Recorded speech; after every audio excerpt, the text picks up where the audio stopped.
देख रहे हैं नेटवर्क 33 राजकुमार के साथ। तो चलिए पढ़ते हैं आज की कहानी की ओर। दोस्तों, उत्तराखंड का एक ऐसा रास्ता जो सीधा मौत दिखाता है, जिसे मौत लोग का रास्ता भी कहते हैं। मेरा नाम अंजलि है और मैं एक स्टूडेंट हूँ। मेरा कॉलेज का ये लास्ट साल था और उसके बाद मेरी ग्रेजुएशन पूरी होने वाली थी। मेरे पापा का ऑफिस और मेरे कॉलेज के बीच ज़्यादा दूरी नहीं थी। इस कारण पापा मुझे कॉलेज छोड़ जाते थे और आते समय मैं बस से आ जाया करती थी। अब एग्ज़ाम के कुछ महीने ही बाकी रह गए थे और इस कारण कभी कभी मैं कॉलेज की जगह घर पर ही पढ़ाई किया करती थी। इस साल हमारा लास्ट साल था तो कॉलेज में फेयरवेल पार्टी थी। उस दिन कॉलेज में कुछ और भी फंक्शन था, जिस वजह से उस दिन जब मैं कॉलेज गई तो कॉलेज का तो रंग रूप ही बदला बदला लग रहा था। चारों तरफ लोग ही लोग दिखाई दे रहे थे और अलग अलग कलर की रोशनी थी। वो नज़ारा बहुत ही अच्छा था, जिसे देखकर मैं बहुत ही खुश थी। पर मुझे अंदाजा भी नहीं था कि थोड़ी देर के बाद ये खुशी एक खौफ में बदलने वाली थी। उस दिन फंक्शन देर तक चलता रहा और मुझे टाइम का पता ही नहीं चला कि कब 9:30 बज गए थे। मुझे लगा कि पापा ऑफिस से चले गए होंगे, इसलिए मैंने सोचा कि बस में ही चली जाऊंगी मैं। फिर मैंने एक बार पापा को फ़ोन करने की सोची तो मुझे पता चला कि मेरा फ़ोन तो बंद हो गया था। और उसके बाद मैं धीरे धीरे आगे की तरफ चलने लगी। उस रास्ते पर मैं अकेली ही थी। दूर दूर तक कोई भी दिखाई नहीं दे रहा था और एक पल के लिए तो मुझे लग रहा था कि मैं किसी दूसरे रास्ते पर आ गई हूँ। उसके बाद अचानक से एक बस मेरे पास आकर रुकी। मुझे पता ही नहीं चला कि वो बस कब आ गई। उसके बाद बस के अंदर से कंडक्टर बाहर आया और मुझसे पूछने लगा कि आपको कहाँ जाना है। तो मैंने अपने गांव का नाम बताया तो उसने मुझे बस के अंदर बैठने को कहा। पर मैंने कुछ ज़्यादा नहीं सोचा और उसके बाद मैं बस के अंदर गई तो वहाँ पर कुछ लोग ही बैठे हुए थे और बाकी की पूरी बस पूरी तरह से खाली थी। वो बस के अंदर एक अजीब सी बदबू आ रही थी, जिस वजह से मैं एक सीट पर जाकर खिड़की के पास बैठ गई। जब मैं खिड़की से बाहर की तरफ देखने लगी तो कुछ डरावना सा मेरे सामने आ गया और एक ही पल में वो गायब भी हो गया। पर मुझे कुछ भी पता नहीं चला कि वो था क्या। मेरा डरा हुआ चेहरा देखकर बस के कंडक्टर ने मुझसे पूछा कि क्या हुआ। तो मैंने उसे बताया कि बाहर कुछ था। तो वो कहने लगा कि ये आपका वहम होगा। फिर मैंने भी यही सोचा और मैंने अपनी आंखें बंद कर दी। फिर थोड़ी देर के बाद जब मैंने अपनी आंखें खोली और मैंने बाहर की तरफ देखा तो वो एक अजीब सा रास्ता था। वो रास्ता मेरे गांव के रास्ते में कहीं नहीं आता था। तो मैंने बस के कंडक्टर से पूछने के लिए सामने देखा तो वहाँ बस के अंदर कोई नहीं था। बस के अंदर मैं अकेली ही बैठी थी। ये सब कुछ मुझे थोड़ा हैरान कर रहे थे। फिर मैं बस के ड्राइवर से पूछने के लिए उनकी तरफ बढ़ने लगी तो मेरी आंखें खुली की खुली ही रह गईं। मैंने देखा कि वो बस अपने आप ही चल रही थी। वहाँ पर कोई भी नहीं था और ये देखकर तो मेरे रोंगटे खड़े हो गए थे और उस बस की स्पीड भी अब धीरे धीरे तेज हो गई थी। मैं खिड़की से वापस बाहर देखने लगी और वो रास्ता बहुत ही अजीब सा था। वहाँ पर चारों ओर लगे पेड़ों को देखकर मुझे लग रहा था कि मानो कोई पेड़ ही नहीं बल्कि कोई इंसान हो। मुझे तो समझ ही नहीं आ रहा था कि मैं कहाँ आ गई थी। अब मैं बाहर की तरफ देख ही रही थी कि तभी अचानक से बस रुक गई और बस के रुकते ही मैं बस से नीचे उतर गई और नीचे उतरकर मैंने देखा कि चारों ओर दूर दूर तक कोई भी इंसान तक नहीं था। बस सिर्फ सन्नाटा ही पसरा हुआ था। अभी मेरा फ़ोन भी बंद था और अब मैं किसी को कॉल भी नहीं कर सकती थी। अब मुझे थोड़ा डर लग रहा था और मैं अपने सामने की तरफ चलने लगी कि तभी मुझे किसी के रोने की आवाज़ आई। वो आवाज़ बस के अंदर से आ रही थी। ऐसा लग रहा था कि मानो कोई औरत रो रही हो। तभी मैं अपने कदमों को धीरे धीरे बस की तरफ लेकर जाने लगी। मैं बस के अंदर चढ़ी और बस के अंदर देखने लगी कि तभी आगे की सीट पर मुझे एक औरत दिखाई दी। वो औरत अपना सिर नीचे करके रो रही थी। उसके बाल खुले हुए थे तो मैं डरते हुए उनसे रोने का कारण पूछने लगी कि तभी उसने अपनी गर्दन ऊपर की तरफ की और उसका खौफनाक और डरावना चेहरा देखकर तो मेरे तो रोंगटे ही खड़े हो गए। उसके चेहरे पर चोट के निशान थे। पूरा का पूरा चेहरा सफ़ेद पड़ा हुआ था और उसका चेहरा खून से भी भरा हुआ था। और जैसे उसने ऊपर देखा तो वो मेरी तरफ देखकर मुस्कुराने लगी। उसकी वो हंसी भी काफ़ी डरावनी थी, जिसे देखकर मैं पीछे की तरफ हटने लगी कि तभी मैं बस से नीचे गिर गई और वो औरत अपनी सीट से उठकर मेरी तरफ आने लगी। तभी मैं उठकर भागने लगी। मैं अभी भाग ही रही थी कि तभी वो मेरे सामने अचानक से आ गई। उसे देखकर तो मैं वापस से दूसरी तरफ भागने लगी, पर थोड़ा भागने पर मैंने देखा कि सामने से बहुत सारे लोग मेरी तरफ आ रहे थे और सभी दिखने में थोड़े अजीब भी थे। उनके हाथ पैर और गर्दन टेढ़ी हो रखी थी और वो मुस्कुराते हुए मेरी तरफ बढ़ रहे थे और दूसरी तरफ से वो औरत मेरी तरफ ही आ रही थी। अब डर के मारे मुझे चक्कर आने लगे और मैं वहीं पर बेहोश हो गई और जब मुझे होश आया तो मैं अपने घर पर थी। ये देखकर तो मेरा पूरा शरीर ठंडा पड़ा हुआ था और मेरे हाथ पैर कांप रहे थे। बाद में मुझे पता चला कि मैं रोड पर बेहोश पड़ी हुई थी और मेरे पापा मुझे घर पर लेकर आए। मैंने मेरे साथ हुए हादसे के बारे में सबको बताया, पर किसी को भी मेरी बातों पर बिल्कुल भी विश्वास नहीं हुआ। सबको लग रहा था कि ये मेरा वहम है। ऐसे कुछ दिन निकल गए और सब कुछ ठीक था, पर अब धीरे धीरे उस रोड पर अक्सर हर कोई बेहोश या फिर मरा हुआ पड़ा मिलता और जो लोग मरे हुए होते थे उनकी मौत इतनी बुरी तरह से हो रखी थी कि कोई उन्हें देख भी नहीं सकता था। अब गांव के लोगों के मन में उस रास्ते के लिए डर बैठ गया था। लोगों ने रात में सफ़र करना ही बंद कर दिया था, तो हमें लगा कि सब कुछ ठीक हो गया है। पर एक दिन मैं दिन में किसी काम से बाहर गई थी और जब वापस घर आ रही थी तो वो बस मुझे वापस दिखाई दी। उस रास्ते और बस का कहर अब दिन में भी मचलने लगा था।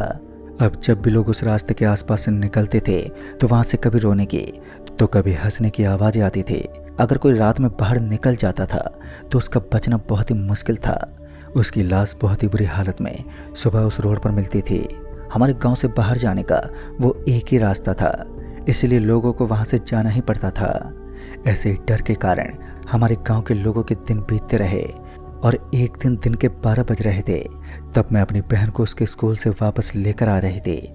उस दिन उस रास्ते पर कोई भी दिखाई नहीं दे रहा था। हम चल ही रहे थे कि धीरे धीरे हल्का हल्का अंधेरा हुआ और हमें थोड़ा अजीब लगा, क्योंकि दिन के 12 बजे भला अंधेरा कैसे हो सकता है।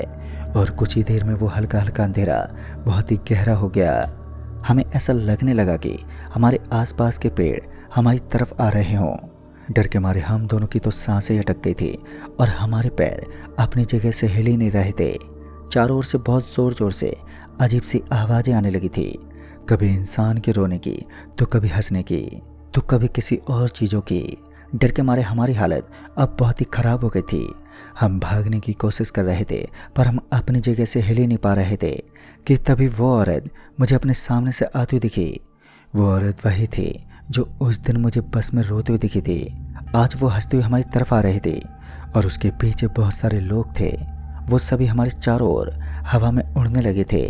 हमें कुछ भी समझ नहीं आ रहा था कि यहाँ से बच के कैसे जाएं कि तभी वो सभी नीचे उतरे और तभी हमारी नज़र उनके नाखून पर गई जो कि धीरे धीरे बढ़ रहे थे और बहुत ही नुकीले थे।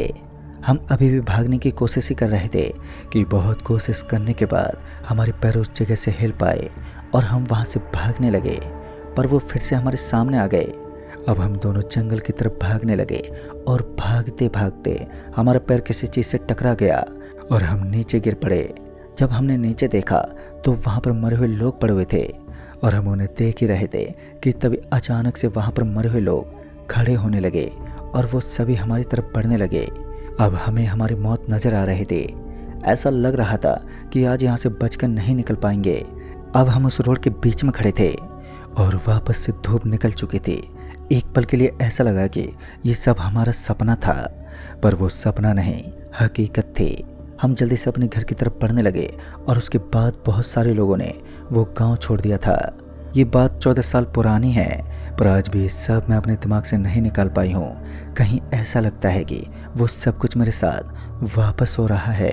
अब तो शायद वो गांव भी खंडर हो चुका होगा। तो दोस्तों, इस कहानी में बस इतना ही। कहानी आपको पसंद आई हो तो वीडियो को लाइक शेयर जरूर करें और साथ ही हमें नीचे कमेंट बॉक्स में ज़रूर बताएं। तो मैं आपका दोस्त राजकुमार जल्द ही मिलूँगा ऐसी एक और नई कहानी के साथ। तब तक के लिए बाय एंड टेक केयर। दोस्तों, ये कहानी प्रशांत की है। प्रशांत जी जो यूपी के निवासी हैं और परमानेंट उनका एड्रेस तो मुझे नहीं मालूम, लेकिन उनके साथ घटी एक घटना ने उनकी ज़िंदगी में बवाली मचा दिया था। उन दोनों Prashant ji late night duty करते थे, तो घर आते आते उन्हें काफ़ी देरी हो जाती थी और ऐसा ही चलता रहता था। लेकिन उस दिन वो थक चुके थे उन्हें किसी सेकंड हैंड बाइक की ज़रूरत थी और बगल में रहने वाले जब आमिर को उन्होंने बताया कि उन्हें किसी सेकंड हैंड बाइक की ज़रूरत है तो आमिर ने उन्हें एक बाइक का एड्रेस दिया जो उनके मौजूदा गांव के करीब पड़ता था।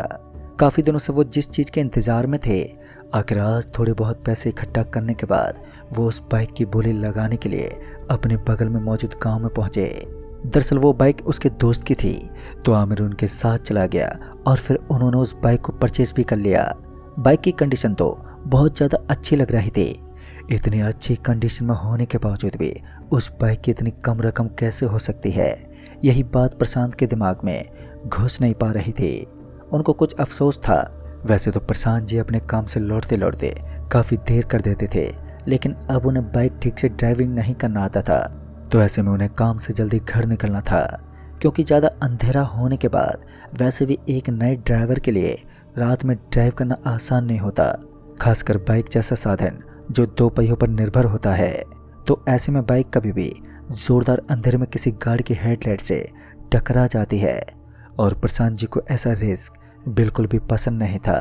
लिहाजन वो जल्दी ही घर के लिए निकल गए। बाइक को खरीदने के बाद दूसरा दिन तो सही गया, लेकिन फिर जो हुआ उसने प्रशांत जी के नज़रिए को बदल दिया। प्रशांत जी ने अपनी ज़िंदगी में एक ऐसा नज़ारा भी देखा जो उनकी ज़िंदगी के लिए न केवल एक भय के रूप में दिखाई दिया, बल्कि उन्होंने ज़िंदगी में दहशत के ऐसे दलदल को महसूस किया जिसके अंदर से निकल पाना बहुत ही कठिन होता है। उस रात प्रशांत जी की बात आमिर से हो रही थी। बातों ही बातों में आमिर ने पूछा, अरे भाई साहब, बाइक आपको कैसी लगी? तो प्रशांत जी बता रहे थे कि बाइक तो एक नंबर है। फिर आमिर ने बताया कि जो इस बाइक को ड्राइव करता था उस बंदे की अचानक की मौत हो गई।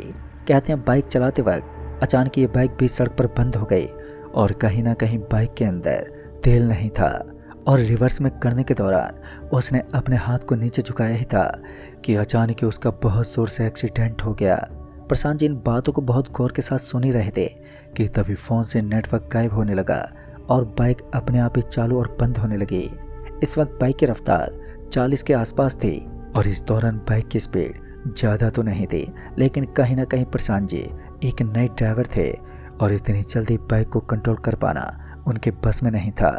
बाइक बहुत ज़ोरदार स्पीड के साथ एक पेड़ से टकरा गई और प्रशांत जी का सर उस पेड़ से टकराने ही वाला था कि उन्होंने किसी तरह अपने आप को कंट्रोल में किया। जब प्रशांत जी अपनी मौत से खेलकर वापस से उठे तो उनकी आंखें फटी की फटी रह गई।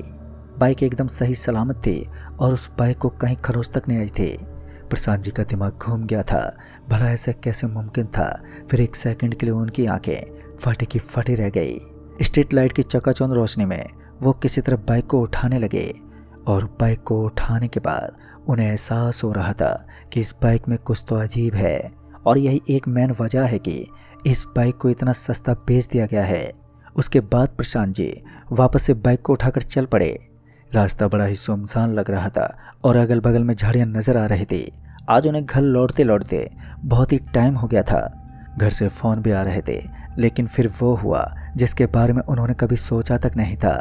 उनकी बाइक अचानक ही धीमी रफ्तार से ऑटोमेटिक ज़ोरदार स्पीड में आने लगी। उनके बाइक के चारों इंडिकेटर बार बार झपक रहे थे और आगे वाली हेडलाइट अपने आप ही ऑन ऑफ हो रहे थे। उसकी रोशनी कभी गाड़ी के शीशे पर गिरने लगती तो कभी सीधी सपाट पड़ी उस सड़क के ऊपर नजर आने लगती। प्रशांत जी बुरी तरीके से डर गए थे। तभी उनकी बाइक एकदम से बंद हो गई और पीछे से शायद एक गाड़ी वाले ने उनकी बाइक को ठोक डाला और वो झटका इतनी जोर का था कि दूसरी बार एक्सीडेंट होकर प्रशांत जी घायल हो गए। उनका शरीर पूरा जख्मी हो गया था और पूरा बदन खून से लहूलुहान था। प्रशांत जी ने देखा कि जो बाइक उन्होंने नगद पैसे देकर खरीदी थी वही बाइक ऑटोमेटिक खड़ी हो गई और प्रशांत जी की तरफ बढ़ने लगी। शायद उस बाइक का इरादा प्रशांत जी को मारने का था, लेकिन इससे पहले वो थोड़ी हिम्मत दिखाते हुए वहाँ से भागने लगे और एक तेज स्पीड के साथ अपने आप को बचाने की कोशिश कर रहे थे। अभी प्रशांत जी भाग ही रहे थे कि उस ऊबड़ खाबड़ जमीन से उखड़े हुए पत्थर उनके पैर में लग गए और उनके पैर से खून निकलने लगा। खून इतनी जोर से निकल रहा था कि उनका पूरा पैर दर्द करने लगा था। कहीं ना कहीं प्रशांत जी को इस चीज़ का एहसास हो गया था कि उन्होंने इस बाइक को खरीदकर एक नई आफत गले डाल ली है। इतने में ही प्रशांत जी एक भयावह और डरावना नज़ारा देखते हैं।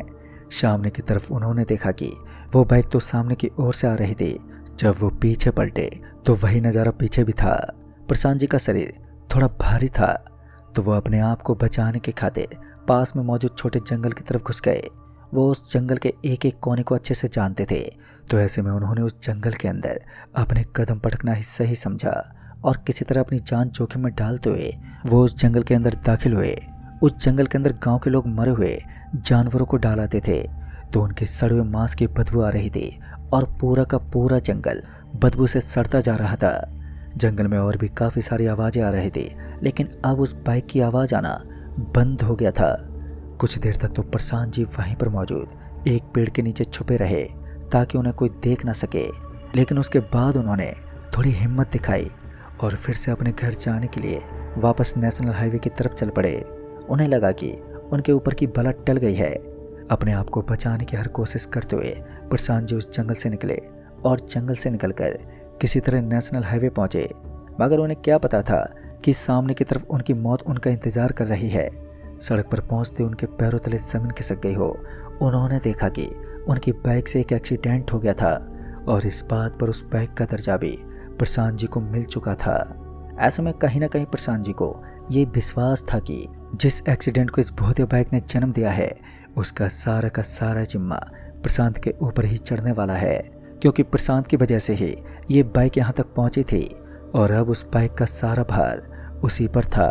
और जाहिर सी बात है कि अगर हमारी बाइक से हम किसी का एक्सीडेंट कर देते हैं तो फिर उसका पूरा का पूरा जिम्मा हमारे ऊपर आना भी लाजमी सा होता है। टेंशन के मारे प्रशांत जी का बीपी हाई होने लगा। उसी वक्त वो वहाँ से सरपट भागने लगे कि तभी उनकी बाइक एक बार फिर उनका पीछा करने लगी। उस बाइक का टायर खून से सना हुआ था और बाइक का पूरा हुलिया हर किसी को डरा देने वाला था। प्रशांत जी के कदम लगातार उस सड़क पर चलते रहे और कुछ देर की मशक्कत के बाद वो अपनी जान बचाते हुए वो किसी तरह उस नेशनल हाईवे से पीछा छुड़ाते हुए एक गांव की तरफ भागने लगे। लेकिन फिर वो हुआ जिसका डर था। उस बाइक ने अचानक ही प्रशांत जी को पीछे से टक्कर मार दी। पहले से प्रशांत जी की हालत गंभीर थी और अब तो उनका पूरा बदन बिखर चुका था। उनका पूरा शरीर पसीना पसीना हो गया था, लेकिन अब की बार उनकी गर्दन में एक लकड़ी चुभ गई और उस लकड़ी के चुभने की वजह से उनकी गर्दन से खून निकलने लगा। खून की वजह से उनका पूरा बदन भीग गया था। प्रशांत जी बहुत बुरी तरह जख्मी होकर सड़क के बीचों बीच गिर पड़े और अब तो प्रशांत जी की हिम्मत टूट चुकी थी और उनके अंदर इतना भी साहस नहीं था कि अपनी जगह से वो खड़े हो सकें। बेसुध होकर वो बुरी हालत में सड़क के ऊपर गिर गए, जहाँ प्रशांत जी को लग रहा था कि अब उनकी ज़िंदगी बच पाना मुश्किल है, लेकिन किस्मत को कुछ और ही मंजूर था। उस समय एक तेज चमकती रोशनी के साथ उनकी आंखें बंद हो गई और उसके बाद जब प्रशांत जी की आंख खुली तो उसने देखा कि वह अपने ही शहर के अस्पताल में लेटा हुआ था, जहां उसका एक हाथ टूट गया था और पूरा शरीर जख्मों से भरा पड़ा था। फिर प्रशांत जी को पता चला कि जिस दिन उस बाइक के मालिक की मौत हुई थी, उसके बाद उस बाइक के ऊपर उसका साया मंडराने लगा। वो उस बाइक को बहुत ज़्यादा चाहता था। कहने में भले ही ये सब काल्पनिक लगता हो, लेकिन जिसके साथ ये बीतता है वह इन सब चीज़ों को महसूस कर पाता है। आज भी प्रशांत जी इस बात का दावा करते हैं कि कभी कभार उन्हें अपने आसपास किसी बाइक के हॉर्न की आवाज़ सुनाई देती है। अब वास्तविकता क्या है और झूठ क्या, ये तो कोई नहीं जानता। तो दोस्तों, इस कहानी में बस इतना ही। कहानी आपको पसंद आई हो तो वीडियो को लाइक शेयर ज़रूर कर दें और साथ ही हमें नीचे कमेंट बॉक्स में ज़रूर बताएं। तो मैं आपका दोस्त राजकुमार जल्द ही मिलूँगा ऐसी एक और नई कहानी के साथ। तब तक के लिए बाय एंड टेक केयर। दोस्तों, उस रोज़ मैं काम के कारण सुबह सुबह ही घर से निकल गया। ऑफिस में मीटिंग थी, जिस वजह से 1 घंटे पहले ही ऑफिस पहुंचना था। खैर, मैं ऑफिस तो टाइम पर पहुंच गया और जब मीटिंग शुरू हुई तो पता चला कि मुझे 12 बजे गाड़ी से बुंदेल सिटी जाना है प्रोजेक्ट मैनेजर से मिलने के लिए। 12 बजे के ही करीब मीटिंग ओवर हुई और मुझे उसी वक्त अपने बाइक से बुंदेल सिटी के लिए निकलना पड़ा। 12 से 1 और 1 से 3 बजे तो अब मेरे पेट में गुड़गुड़ होने लगी। दरअसल मैं सुबह से खाली पेट ही था। घर से ये सोच कर निकला था कि मीटिंग के बाद कुछ खा लूँगा, और जब मीटिंग में अचानक ही मुझे बुंदेल सिटी का काम दे दिया गया तो हड़बड़ी में मैं कुछ खा नहीं पाया और अब लगभग 3 बज चुके थे और अब मेरा खाली पेट जवाब दे रहा था और वहीं मेरी नज़रें हाईवे के किनारे किसी ढाबे की तलाश कर रही थी। और जब 4 बजे के करीब एक ढाबा मिला तो मैंने फ़ौरन ही बाइक साइड में लगा दी और खाना खाने चला गया। और जब ढाबे वाले ने खाना सामने रखा तो मेरा मन भिनक सा गया, क्योंकि ना तो खाना अच्छा दिख रहा था और ना ही प्लेट साफ सुथरी थी। पर उस समय भूख इतनी तेज लगी थी कि मैं अपने आप को रोक ही नहीं पाया और जैसे तैसे खाना खाकर वहाँ से आगे के लिए निकल गया। फिर तकरीबन 15 मिनट के बाद अचानक ही पेट में दर्द होने लगा। पहले तो दर्द हल्का हल्का था, पर जैसे जैसे वक्त बीता तो दर्द तेज होता गया और 5 बजते बजते मेरा इतना बुरा हाल हो गया कि मुझे बाइक रोकनी पड़ी। हाईवे के दोनों साइड में जंगल था और घने पेड़ों के चलते यहाँ थोड़ी ठंड भी लग रही थी। साथ ही प्रेशर भी बढ़ रहा था। लिहाजा मैं हल्का होने के लिए जैसे ही झाड़ियों के पीछे गया कि तभी किसी ने आवाज़ देते हुए कहा, कौन है भाई वहाँ पर? मैं आवाज़ सुनते ही झाड़ियों के पीछे से बाहर आया तो सामने एक बूढ़ा आदमी खड़ा था, जिसके हाथ में एक डंडा तो दूसरे हाथ में एक पत्थर का ढेला था। और उस बूढ़े आदमी को देखकर ऐसा लग रहा था कि या तो ये पागल है या फिर कोई लुटेरा। मैंने झाड़ियों से बाहर आते ही कहा, वो मेरा पेट खराब हो गया है तो मैं हल्का हो रहा था। मेरे इतना कहते ही वो बूढ़ा आदमी एकदम से भड़क गया और चिल्लाते हुए बोला, तुम्हें इतना बड़ा शौचालय दिखाई नहीं दिया जो ये खुले में करने बैठ गए? उस बूढ़े आदमी के इतना कहने पर जब मैंने अपनी बाईं ओर देखा तो सच में एक शौचालय मौजूद था। पर मेरा ध्यान आखिर शौचालय पर गया क्यों नहीं। अभी मैं उस शौचालय यानी कि टॉयलेट की तरफ देख ही रहा था कि तभी उस बूढ़े आदमी ने इशारा करते हुए मुझे शौचालय यूज करने को कहा। मैं भी तुरंत उस शौचालय में चला गया। अंदर जाने के बाद जब मैं हल्का होने बैठा तो मैं ये सोचने लगा कि आखिर इस सुनसान हाईवे पर शौचालय बनाने का भला क्या मतलब है कि तभी मुझे पायल की छनछन की आवाज़ सुनाई देने लगी। पता नहीं क्यों वो आवाज़ सुनते ही मेरे पूरे बदन के रोंगटे खड़े हो गए और जब उस पायल की छमछम तेज होने लगी तो मैं अपना काम आधे में ही छोड़कर बाहर निकला। पर टॉयलेट से बाहर आते ही मेरे पेट का दर्द एकदम से और भी ज़्यादा तेज हो गया और फिर ना चाहते हुए भी मुझे दोबारा उसी टॉयलेट में जाना पड़ा। मैं दोबारा टॉयलेट में बैठ तो गया, पर अब मुझे डर लगने लगा था, जबकि अब उस पायल की छमछम की आवाज़ सुनाई तो नहीं दे रही थी। कुछ देर के बाद जब मेरा पेट हल्का हुआ तो मैं टॉयलेट से बाहर जाने के लिए उठा और जब दरवाज़ा खोलने की कोशिश की तो मैंने पाया कि दरवाज़ा खुल ही नहीं रहा है, मानो किसी ने बाहर से कुंडी लगा दी हो। मैंने उस बूढ़े आदमी को आवाज़ भी लगाई, ये सोच कर कि अगर बाहर कुंडी लग गई हो तो वो खोल देगा, पर काफ़ी आवाज़ लगाने के बाद भी कुछ नहीं हुआ। शायद वो बूढ़ा आदमी बाहर मौजूद ही नहीं था। अभी मैं अपना माथा पकड़े यही सोच रहा था कि यहाँ से कैसे निकलूं कि तभी पीछे कमोड में से अजीब सी आवाज़ आने लगी। पीछे पलट कर देखा तो कमोड का पानी काला पड़ चुका था और उसमें से बुलबुले उठ रहे थे।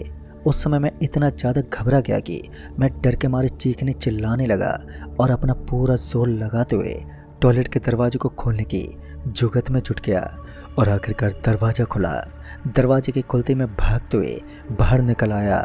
अभी मैं बाहर ही आया था कि मैंने देखा कि बाहर काफ़ी अंधेरा हो गया है और जब मैंने उस तरफ देखा जहां मैंने बाइक खड़ी की थी तो मैंने पाया कि बाइक वहां पर है ही नहीं।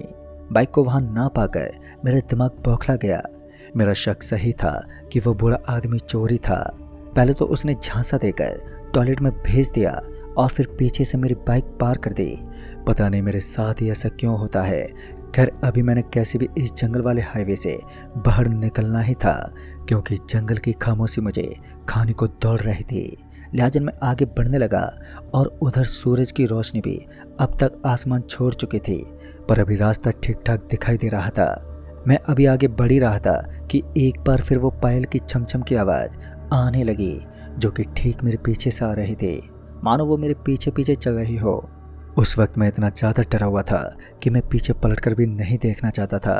मैं बिना पीछे पलटे आगे की तरफ बढ़ता रहा और वो पायल की छमछम लगातार मुझे सुनाई देती रही।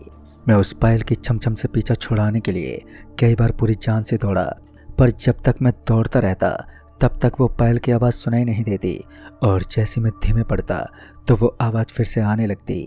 और अब तो मैं दौड़ दौड़ कर इतना ज़्यादा थक चुका था कि मैं मुश्किल से चल पा रहा था।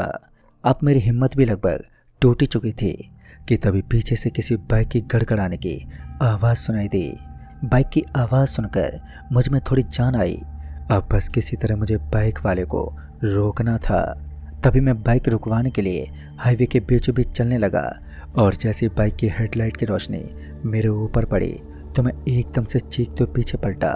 मेरे अचानक ही चीखते हुए पीछे पलटने के कारण वो बाइक वाला हड़बड़ा गया और अपना बैलेंस खो दिया, जिसके चलते वो बाइक के साथ नीचे गिर पड़ा।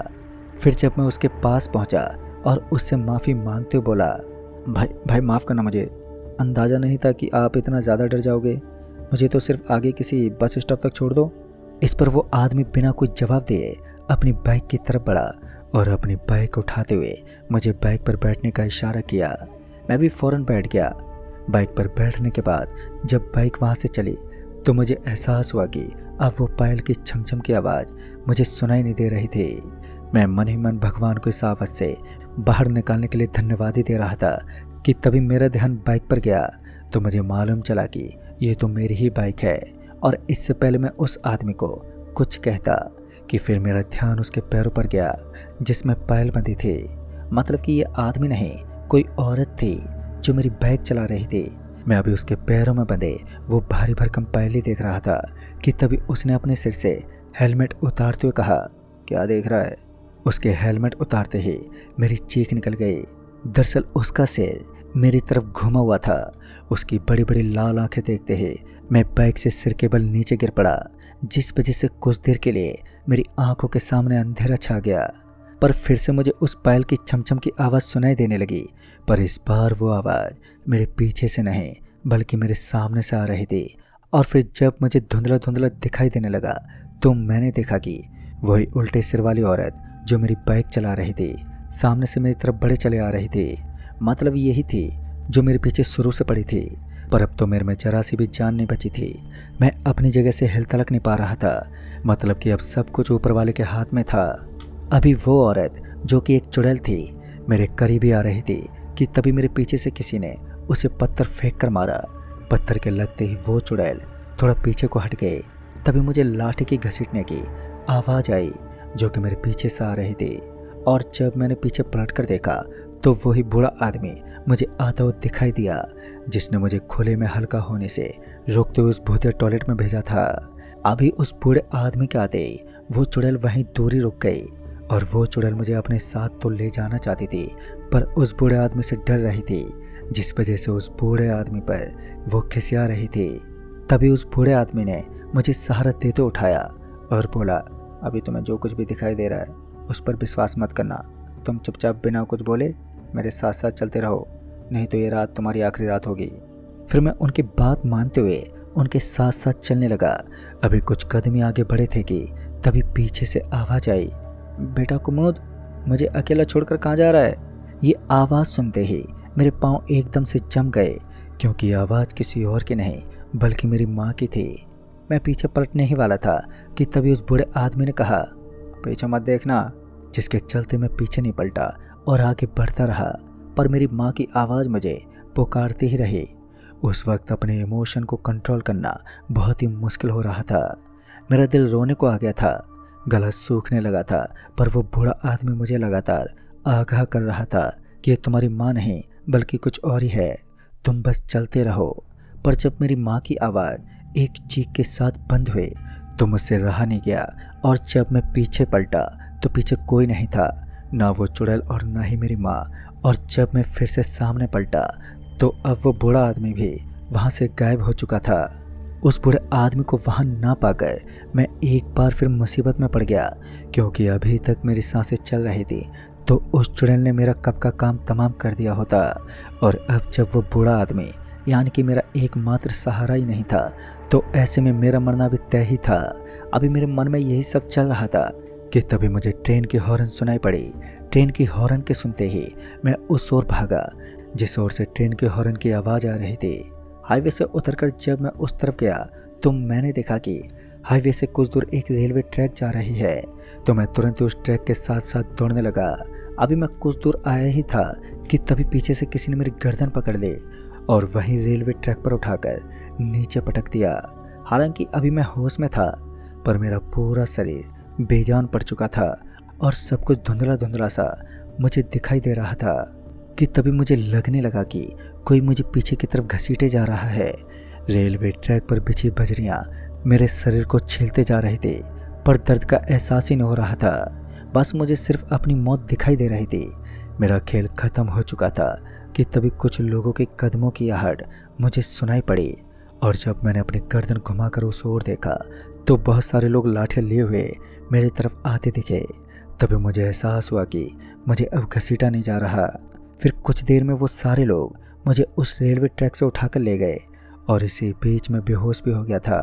फिर जब मेरी आंखें खुली तो मैं किसी अस्पताल में था। पूरे शरीर पर पट्टियां लगी हुई थी। और फिर उसके बाद जब मैं अस्पताल से छूटा तो मेरे दिमाग में रह रहकर उसी बूढ़े आदमी और उस चुड़ैल का ख्याल आ जाता था। मैंने अपने साथ हुई इस घटना का जिक्र बहुत लोगों से किया, पर किसी ने मेरी बात पर जरा सा भी यकीन नहीं किया, सिवाय मोहिनी जी के। उन्हें मेरी बातों पर पूरा यकीन था और साथ ही उन्हें कुछ ऐसा पता था जो और भी भयानक था। खैर, मोहिनी जी ने मुझे कुछ भी नहीं बताया, पर इतना कहा कि 3 महीने बाद जो संपूर्ण ग्रहण लगेगा उस रोज़ मुझे उनके पास रहना होगा। इस पर जब मैंने वजह पूछी तो उन्होंने ये बोलकर बात ख़त्म कर दी कि ये बात वो मुझे उसी दिन बताएंगी जिस दिन मैं उनके पास जाऊंगा। तो दोस्तों, क्या हुआ कुमुद के साथ 3 महीने बाद? आखिर मोहिनी जी क्या बताने वाली थी कुमुद जी को? ये जानने के लिए इस कहानी का दूसरा भाग देखना न भूलें। तो मैं जल्दी मिलूंगा इस कहानी के एक और नए भाग के साथ। तब तक के लिए बाय एंड टेक केयर।